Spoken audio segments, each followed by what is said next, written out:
Introducción. La magia de las células. Tenía 7 años cuando me subí en una cajita en la clase de segundo de la señora Novak, una cajita lo bastante alta como para permitirme colocar el ojo derecho sobre la lente de un microscopio. Para mi desgracia, estaba demasiado cerca y no pude ver más que un círculo de luz borrosa. Al final me calmé lo suficiente como para escuchar que la profesora nos ordenaba que nos alejáramos del ocular. Y fue entonces cuando ocurrió, ese hecho tan importante cambiaría el curso de mi vida. Un paramecio apareció nadando en el campo de visión. Me quedé fascinado. Las estrepitosas voces de los demás niños quedaron amortiguadas, al igual que los característicos olores escolares, el de los lápices recién afilados, el de las ceras nuevas y los estuches de plástico de Roy Rayas. Permanecí inmóvil, hechizado por el extraño mundo de esa célula que, para mí, resultaba más excitante que los efectos especiales realizados por ordenador de las películas de hoy en día. En la ingenuidad de mi mente infantil, no consideré a ese organismo como una célula, sino como una persona microscópica, un ser capaz de pensar y sentir. Más que moverse sin rumbo, ese organismo microscópico unicelular parecía tener una misión, aunque no llegaba a comprender qué clase de misión era la suya.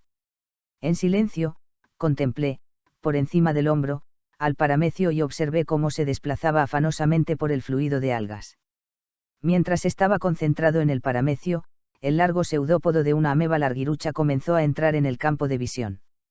Mi visita al mundo liliputiense llegó a su fin justo en ese instante, cuando Glenn, el abusón de la clase, me empujó para bajarme de la caja, reclamando su turno al microscopio. Traté de llamar la atención de la señora Novak con la esperanza de que el mal comportamiento de Glenn me diera un minuto más para disfrutar con el microscopio y con lo que en él podía observar. Pero no faltaban más que unos minutos para el almuerzo y los demás niños de la fila exigían a gritos su turno. Justo después de la escuela, corrí a casa y, emocionado, le conté a mi madre mi aventura microscópica.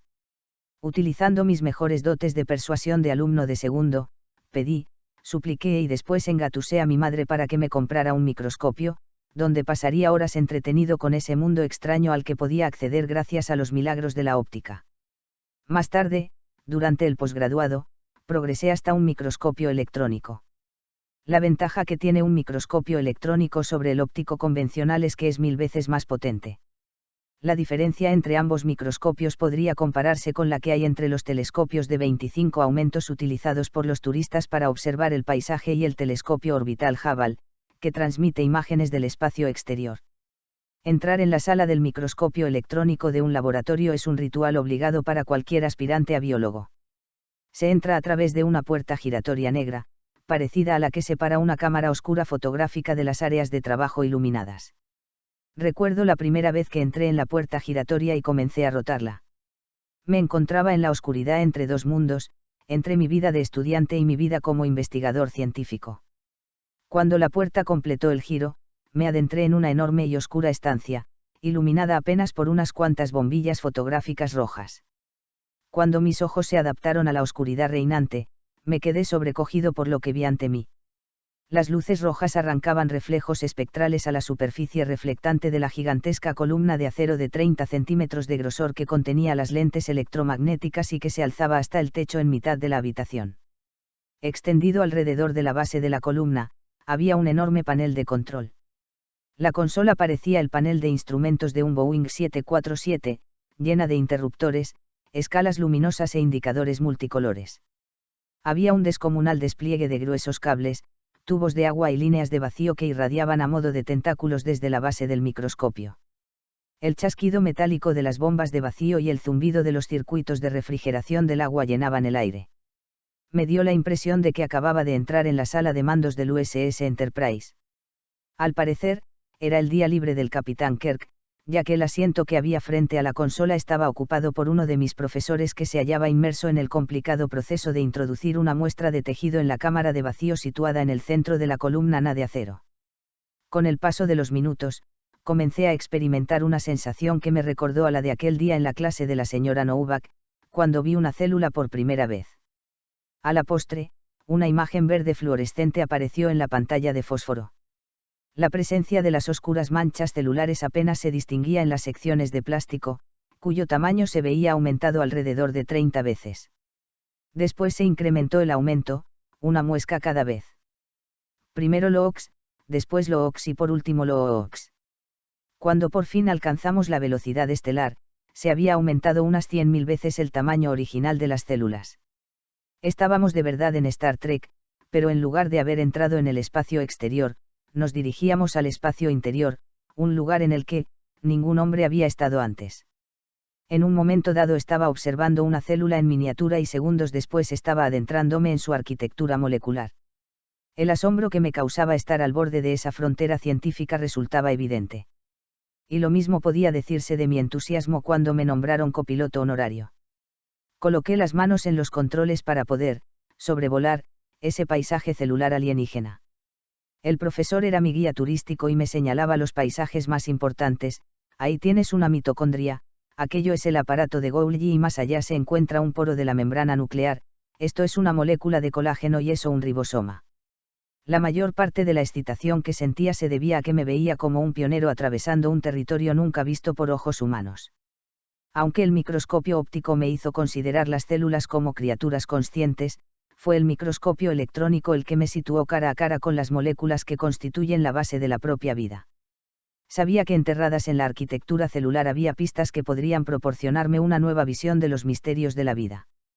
Durante un breve instante, los binoculares del microscopio se convirtieron en una bola de cristal y vi mi futuro en el siniestro resplandor verde de la pantalla fluorescente. Sabía que iba a ser un biólogo cuyas investigaciones se centrarían en escudriñar cada matiz, más allá de la estructura celular, para llegar a comprender los secretos de la vida de una célula. Tal y como ya había descubierto durante el posgraduado, la estructura y la función de los organismos biológicos están íntimamente relacionadas. Al correlacionar la anatomía microscópica de la célula con su comportamiento, llegué a la firme conclusión de que había conseguido descubrir la naturaleza de la naturaleza. A lo largo del posgraduado, de las investigaciones del doctorado y de mi carrera como profesor en la Facultad de Medicina, utilicé todas las horas que pasaba despierto para explorar la anatomía molecular de las células. Porque el secreto de sus funciones se hallaba enterrado en el interior de la estructura celular. Mi búsqueda de los secretos de la vida me condujo hasta una investigación profesional que estudiaba el comportamiento de las células humanas donadas que se desarrollan en medios de cultivo. 10 años después de mi primer encuentro con un microscopio electrónico, tenía un puesto fijo como profesor académico en la prestigiosa Facultad de Medicina de la Universidad de Wisconsin. Era mundialmente conocido por mi investigación sobre la donación de células madre y había sido galardonado por mis dotes como educador. Utilicé microscopios electrónicos cada vez más potentes que me permitieron realizar viajes tridimensionales parecidos a los del TAC, tomografía axial computerizada, a través de distintos organismos, llegué a ver las moléculas que conforman la base de la vida.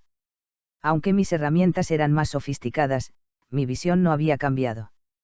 Siempre he mantenido la misma convicción que tenía a los 7 años de que la vida de las células que estudiaba tenía un propósito. Por desgracia, no creía que mi vida tuviera propósito alguno. No creía en Dios, aunque debo confesar que en ciertas ocasiones consideraba la posibilidad de que existiera un Dios con un afilado y perverso sentido del humor. Después de todo, yo era un biólogo a la antigua usanza, para quien la existencia de Dios es una interrogante innecesaria, la vida es la consecuencia de la casualidad, de dar la vuelta a una carta favorable o, para ser más preciso, del lanzamiento azaroso de los dados genéticos. Desde los tiempos de Charles Darwin, el lema de nuestra profesión ha sido, Dios. No necesitamos a ningún Dios apestoso. No es que Darwin negara la existencia de Dios. Sencillamente afirmaba que la casualidad, y no la intervención divina, era la causa responsable del carácter de la vida en la Tierra. En el libro que escribió en 1859, El origen de las especies, Darwin afirmó que los rasgos individuales se transmiten de padres a hijos. Sugirió que eran los factores hereditarios, transferidos de padres a hijos los que controlan la vida de un individuo. Esa idea logró que los científicos se embarcaran en un frenético intento por diseccionar la vida hasta sus principios básicos, ya que pensaban que el mecanismo hereditario que controlaba la vida debía de encontrarse en la estructura de la célula. La búsqueda llegó a su memorable final hace 50 años, cuando James Watson y Francis Crick describieron la estructura y la función de la doble hélice de ADN, el material del que están compuestos los genes. Los científicos habían logrado por fin descubrir la naturaleza de los factores hereditarios, sobre los que Darwin había escrito en el siglo XIX. La prensa sensacionalista pregonó a los cuatro vientos el nuevo mundo de la ingeniería genética y su futura promesa de diseñar bebés y de crear píldoras mágicas para el tratamiento de enfermedades. Recuerdo muy bien el enorme titular que acaparaba la portada ese memorable día de 1953, se descubre el secreto de la vida. Al igual que la prensa amarilla, los biólogos se subieron al carro genético. Los mecanismos mediante los que el ADN controla la vida biológica se convirtieron en el dogma central de la biología molecular, y de ese modo se explicaban minuciosamente en los libros de texto. En la eterna controversia entre herencia y medio, el péndulo se había declinado hacia la herencia. En un principio se pensó que el ADN era el único responsable de nuestras características físicas, pero después comenzamos a creer que los genes también controlaban nuestras emociones y nuestro comportamiento. Así pues, si se ha nacido con un gen de la felicidad defectuoso, se debe esperar una vida infeliz. Por desgracia, yo mismo creí que era una de esas personas víctimas de un gen de la felicidad mutado o ausente. Me estaba recuperando de un implacable bombardeo de extenuantes puñetazos emocionales. Mi padre acababa de morir después de una larga y penosa batalla contra el cáncer. Yo era su cuidador principal y me había pasado los 4 meses anteriores volando cada 3 o 4 días desde mi trabajo en Wisconsin hasta su hogar en Nueva York. Después de pasar varias horas junto a su lecho de muerte, trataba de mantener el programa de investigación, dar clases y redactar una importante carta al Instituto Nacional de Salud para la renovación de la subvención. Además, me encontraba inmerso en mitad de un divorcio que por una parte era emocionalmente agotador y por otra, económicamente hablando, devastador. Mis recursos financieros disminuyeron con rapidez mientras trataba de alimentar y vestir a mi nuevo pupilo, el sistema judicial. Con mi economía por los suelos y sin hogar, me encontré ante un gigantesco complejo de apartamentos, de veraneo, con poco más que una maleta. La mayor parte de mis vecinos esperaba poder mejorar su estilo de vida buscando la comodidad de un parque de caravanas. Los vecinos de la puerta de al lado me asustaban especialmente. Forzaron la puerta de mi apartamento y me robaron el nuevo equipo de música en la primera semana de residencia. Una semana más tarde, Baba, un tipo de 1,80 m de alto por 1 de ancho, llamó a mi puerta. Mientras se hurgaba los dientes con una gigantesca uña y sujetaba 1 litro de cerveza en la otra mano, Baba me preguntó si tenía las instrucciones de la pletina. Toqué fondo el día que arrojé el teléfono a través de la puerta de cristal de mi despacho e hice añicos el cartel de Dr. Bruce Lipton. Profesor asociado de Anatomía, Facultad de Medicina de la Universidad de Wisconsin, mientras gritaba, «¡Sáquenme de aquí!». Mi arrebato se había debido a la llamada de un banquero, quien, firme y educadamente, me había dicho que no podía aprobar mi crédito hipotecario. Fue como una escena de La fuerza del cariño, esa en la que Debra Winger responde con todo acierto a las aspiraciones de titularidad de su marido: «No tenemos suficiente dinero para pagar las cuentas ahora. La única titularidad que importa es que no tendremos bastante dinero nunca». La magia de las células, de Jabu. Por fortuna, encontré una vía de escape, una estancia sabática en una facultad de medicina del Caribe. Sabía que mis problemas no desaparecerían allí, pero mientras el avión atravesaba las oscuras nubes de Chicago, me dio la impresión de que así sería. Me mordí los carrillos para evitar que la sonrisa que tenía pintada en la cara se convirtiera en una sonora carcajada. Me sentí tan feliz como cuando tenía 7 años y descubrí por primera vez la pasión de mi vida, la magia de las células.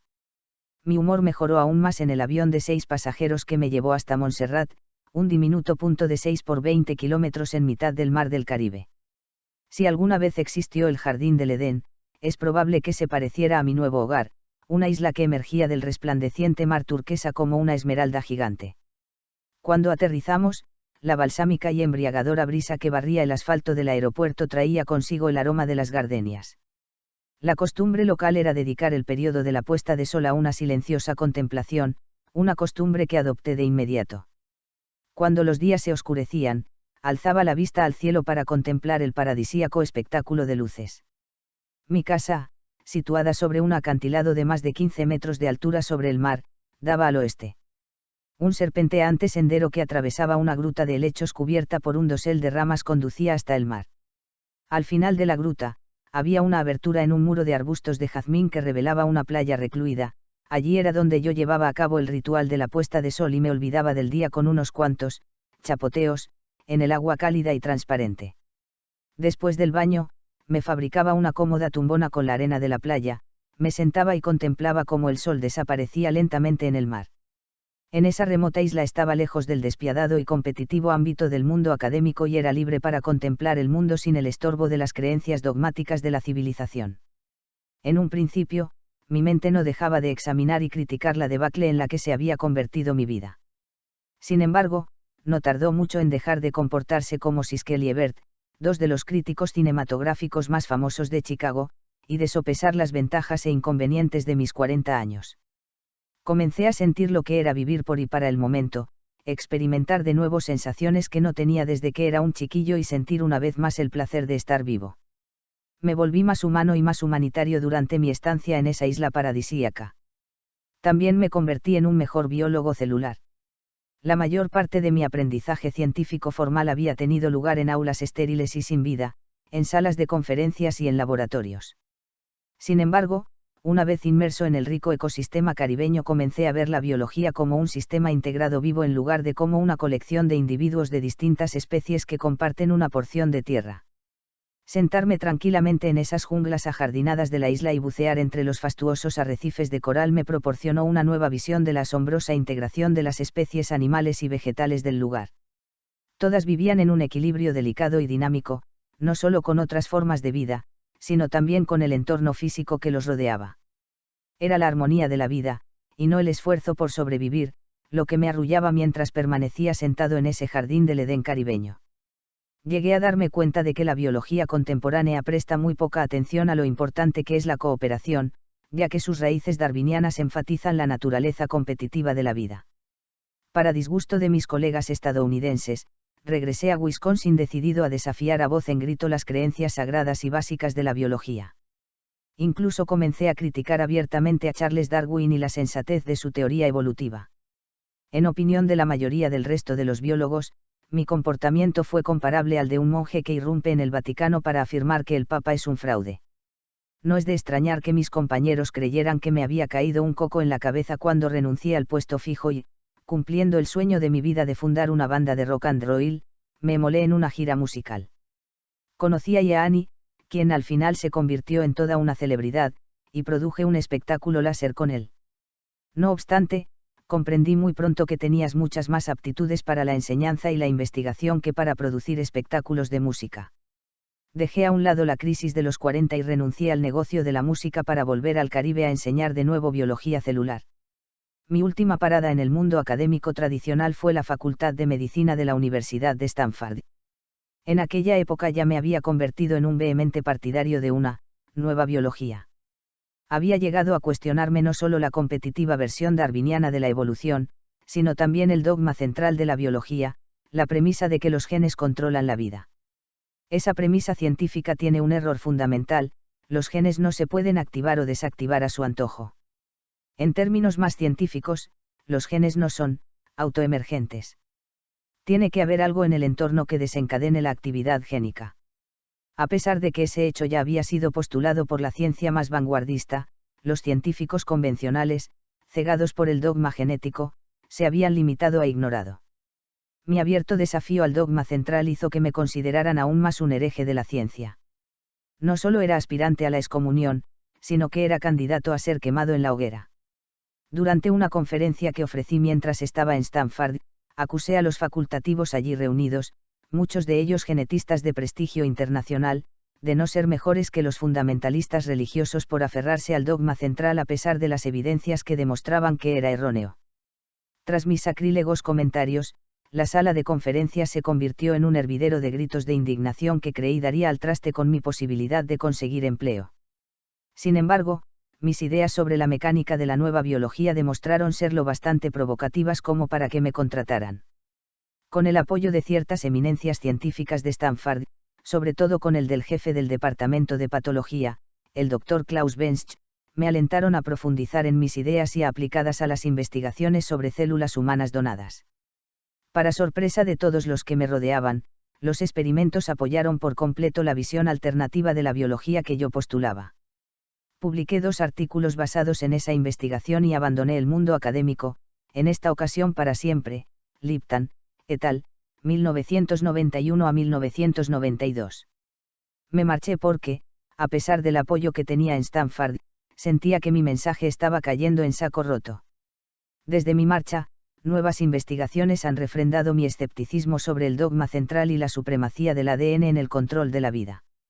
De hecho, la epigenética, el estudio de los mecanismos moleculares mediante los cuales el entorno controla la actividad génica, es hoy en día una de las áreas más activas de investigación científica. La reciente importancia que se le otorga al entorno como regulador de la actividad génica era el núcleo de la investigación celular que yo llevaba a cabo 25 años atrás, mucho antes de que el campo de la epigenética existiera siquiera, Lipton 1977A, 1977B. A pesar de que me resulta una actividad gratificante desde el punto de vista intelectual, sé que, si estuviera enseñando e investigando en una facultad de medicina, mis colegas seguirían preguntándose sobre esos cocos, ya que en la última década me he vuelto aún más radical según los cánones académicos. Mi preocupación por la nueva biología se ha convertido en algo más que un ejercicio intelectual. Creo que las células nos muestran no solo los mecanismos de la vida, sino también una forma de llevar una vida rica y plena. Dentro de la torre de marfil de la ciencia, ese tipo de pensamiento me granjearía sin duda el estrafalario premio Dr. Dolittle al antropomorfismo o, para ser más exactos, al citomorfismo, pensando como una célula, aunque para mí se trata de biología básica. Tal vez te consideres un ente individual, pero como biólogo celular puedo asegurarte que en realidad eres una comunidad cooperativa de unos 50 billones de ciudadanos celulares. La práctica totalidad de las células que constituyen tu cuerpo se parecen a las amebas, unos organismos individuales que han desarrollado una estrategia cooperativa para la supervivencia mutua. En términos básicos, los seres humanos no somos más que la consecuencia de una conciencia colectiva amebiana. Al igual que una nación refleja los rasgos distintivos de sus ciudadanos, la humanidad debe reflejar la naturaleza básica de nuestras comunidades celulares. Viviendo las lecciones celulares utilizando estas comunidades celulares como modelos, llegué a la conclusión de que no somos las víctimas de nuestros genes, sino los dueños y señores de nuestros destinos, capaces de forjar una vida llena de paz, felicidad y amor. Probé mi hipótesis con mi propia vida a instancias de mis oyentes, quienes me preguntaban por qué mis ideas no me habían hecho más feliz. Y tenían razón, necesitaba integrar mi nueva percepción biológica en mi vida diaria. Supe que lo había logrado cuando, durante una resplandeciente mañana de domingo en el Big Easy, una camarera de la cafetería me dijo: «Cielo, eres la persona más feliz que he visto en mi vida. Dime, muchacho, ¿por qué eres tan feliz?»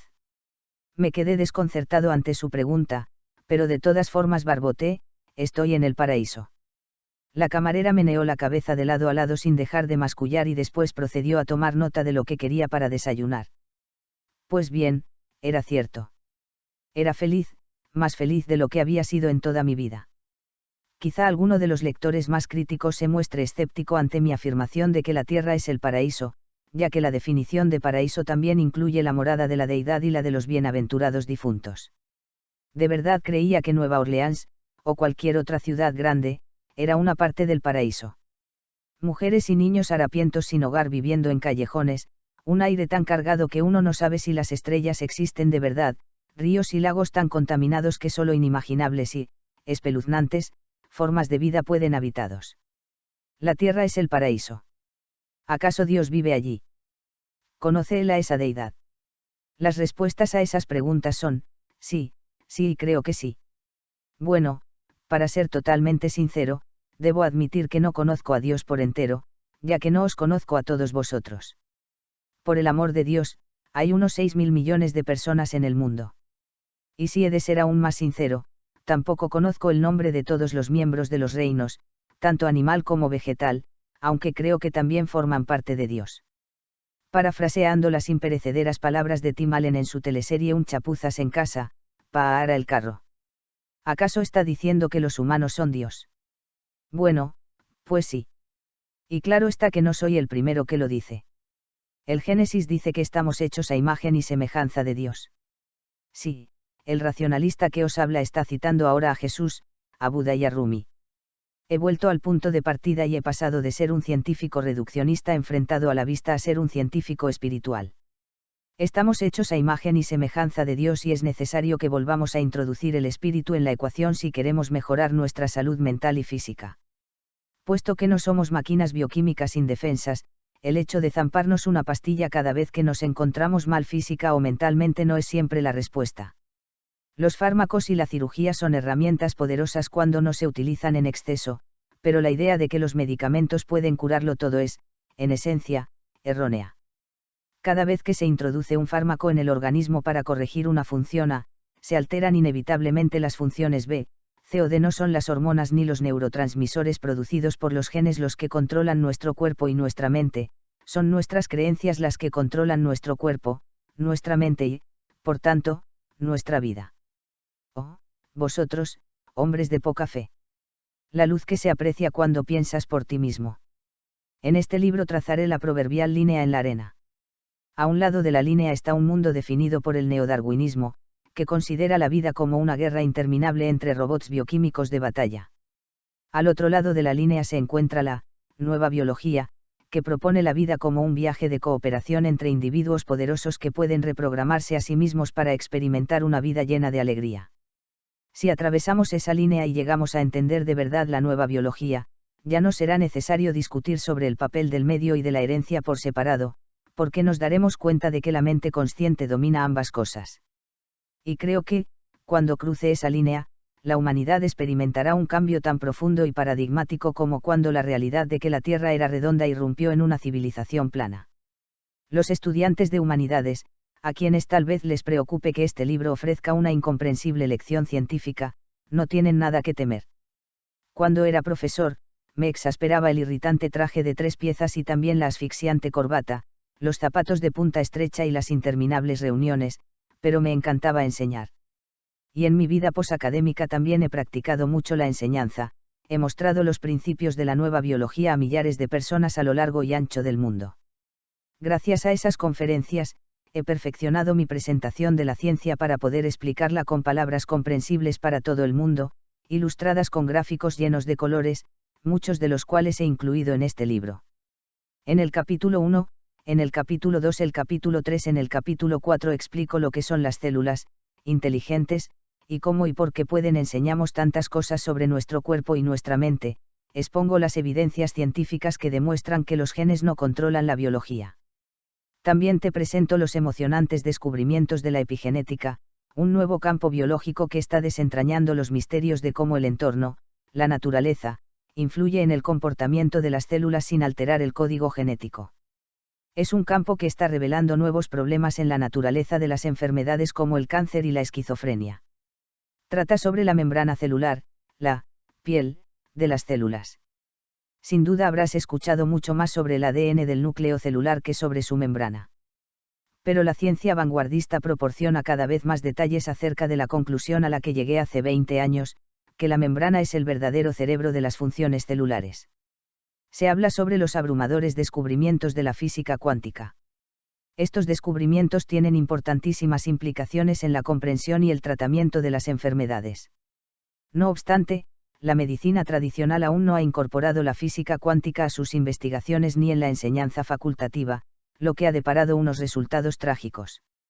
En el capítulo 5 explico por qué he llamado a este libro La biología de la creencia. Los pensamientos positivos tienen un intenso efecto sobre el comportamiento y los genes, pero solo cuando estamos en armonía con la programación subconsciente. De igual modo, los pensamientos negativos tienen también un poderoso efecto. Cuando comprendamos que estas creencias positivas y negativas controlan nuestra biología, podremos utilizar ese conocimiento para forjamos una vida saludable y feliz. En el capítulo 6 y el capítulo 7 explico por qué las células y las personas necesitamos crecer y cómo los miedos impiden ese crecimiento. Se centra en la educación consciente por parte de los padres. Como padres, tenemos que comprender el papel que desempeñamos a la hora de programar las creencias de nuestros hijos y el impacto que esas creencias tendrán en sus vidas.